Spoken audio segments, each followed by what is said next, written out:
ഓണാഘോഷത്തിന്റെ സമാപനം അറിയിച്ചുകൊണ്ട് തൃശൂർ നഗരത്തിൽ പുലികൾ ഇറങ്ങിയിരിക്കുകയാണ്. സ്വരാജ് റൗണ്ടിലേക്ക് മടവിട്ട പുലികൾ എത്തിത്തുടങ്ങിയിട്ടുണ്ട്.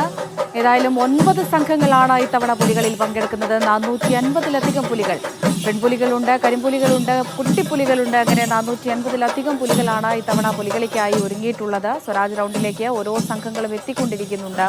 അവിടെ ഫ്ളാഗ് ഓഫ് നടക്കുന്നുണ്ട്. മന്ത്രി കെ രാജൻ ഇത് ഔദ്യോഗികമായി തന്നെ ഇത്തവണത്തെ 2025-ലെ പുലികളി ഉദ്ഘാടനം ചെയ്യുകയാണ്. നമുക്ക് ആ ദൃശ്യങ്ങൾ സ്ക്രീനിൽ ഒരു വശത്ത് കാണാം. മറ്റൊരു വശത്ത് റൗണ്ടിലെ മറ്റൊരു ഭാഗത്തുള്ള പുലികളി സംഘങ്ങളെയാണ് നമുക്ക് കാണാൻ കഴിയുന്നത്.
എന്നത്തെയും പോലെ തന്നെ ഒരുപാട് സർപ്രൈസുകൾ ഇത്തവണയും ഓരോ പുലികളി സംഘവും ഒരുക്കിയിട്ടുണ്ട് എന്ന് തന്നെയാണ് മനസ്സിലാക്കുന്നത്. ഒന്നും തുറന്നു പറയാൻ പോലും അവർ തയ്യാറാകുന്നില്ല. റൗണ്ടിലേക്ക് എത്തട്ടെ, ഞങ്ങളുടെ പ്രകടനങ്ങൾ ഞങ്ങൾ കാണിച്ചു തരാം, ഞങ്ങൾ എന്തൊക്കെ ഒളിപ്പിച്ചു വെച്ചിട്ടുണ്ട്, എന്തൊക്കെ സർപ്രൈസുകൾ ജനങ്ങൾക്ക് മുന്നിലേക്ക് എത്തിക്കാനുണ്ട് എന്നതൊക്കെ നമ്മൾ അപ്പോൾ കാണിച്ചു തരാമെന്ന് തന്നെയാണ് ഓരോ സംഘത്തിലെയും ആളുകൾ, പുലികൾ പ്രതിനിധികളൊക്കെ തന്നെ പറയുന്നത്. ഓരോ സംഘങ്ങളായി ഇപ്പോൾ സ്വരാജ് റൗണ്ടിലേക്ക് എത്തിക്കൊണ്ടിരിക്കുകയാണ്. ലിഡിയ ജേക്കബ് തുടരുന്നുണ്ട് അവിടെ നിന്ന് വിവരങ്ങൾ നൽകാനായി. ലിഡിയ ഇപ്പോൾ ഏത് സംഘത്തോടൊപ്പമാണുള്ളത്?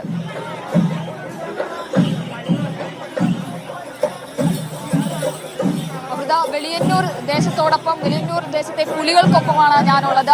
ഇപ്പോൾ വെളിയന്നൂർ ദേശത്തെ പുലികളും സ്വരാജ് റൗണ്ടിലേക്ക് എത്തിക്കഴിഞ്ഞു. ഔദ്യോഗികമായ ഫ്ളാഗ് ഓഫ് അല്പസമയം മുൻപ് കഴിഞ്ഞിരിക്കുന്നു. നമ്മൾ ദൃശ്യങ്ങളിൽ അത് കണ്ടു. മന്ത്രി കെ രാജനും ഒപ്പം കളക്ടറും മേയറും അടക്കമുള്ള ആളുകൾ ഒന്നു ചേർന്ന് ഔദ്യോഗികമായി ഫ്ളാഗ് ഓഫ് കർമ്മം നിർവഹിച്ചിരിക്കുകയാണ്. ഈ വർഷത്തെ ഈ പുലിക്കളിക്ക് ഔദ്യോഗികമായി തുടക്കം കുറിച്ചിരിക്കുന്നു എന്ന് വേണം പറയാൻ. വിപുലമായിട്ടുള്ള ആഘോഷങ്ങൾ, വിപുലമായിട്ടുള്ള ഒരുക്കങ്ങളോടെ, വലിയ ക്രമീകരണങ്ങളോടെ ഈ പുലിക്കളി ഇവിടെ നടന്നു വരികയാണ്.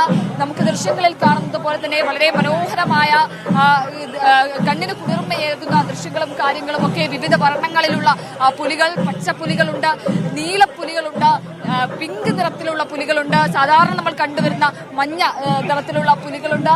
ഇതൊന്നും അല്ലാതെ മറ്റ് വർണ്ണങ്ങളിലുള്ള പുലികളുണ്ട്, ചെറിയ കുട്ടിപ്പുലികളുണ്ട്, പെൺപുലികളുണ്ട്. അത്തരത്തിൽ വർണ്ണാഭമായിട്ടുള്ള കാഴ്ചകളാണ് സ്വരാജ് റൗണ്ടിൽ നമ്മൾ കാണുന്നത്. വെളിയന്നൂർ ദേശമാണ് ആദ്യം പുലിമടയിൽ നിന്ന് പുറപ്പെട്ടത്. അവരിപ്പോൾ സ്വരാജ് റൗണ്ടിൽ എത്തിക്കഴിഞ്ഞിരിക്കുന്നു. ഏകദേശം 1 കിലോമീറ്ററോളം നടന്നാണ്, ഈ നഗരം ചുറ്റിയാണ് അവർ ഇങ്ങോട്ടേക്ക് എത്തിയിരിക്കുന്നത്. വഴി നീളെ നിരവധി ആളുകൾ, ലക്ഷക്കണക്കിന് ആളുകൾ വഴി നീളെ ഈ പുലികളി കാണുവാനായി അണിനിരക്കുന്ന കാഴ്ചയാണ് നമ്മൾ കാണാൻ. ശരി ലിഡിയ, തുടരൂ. ലിഡിയയിലേക്ക് മടങ്ങിയെത്താം. ഏതായാലും പുലികളുടെ ആരവം അവിടെ ആരംഭിച്ചിരിക്കുകയാണ്. മടങ്ങിയെത്താം.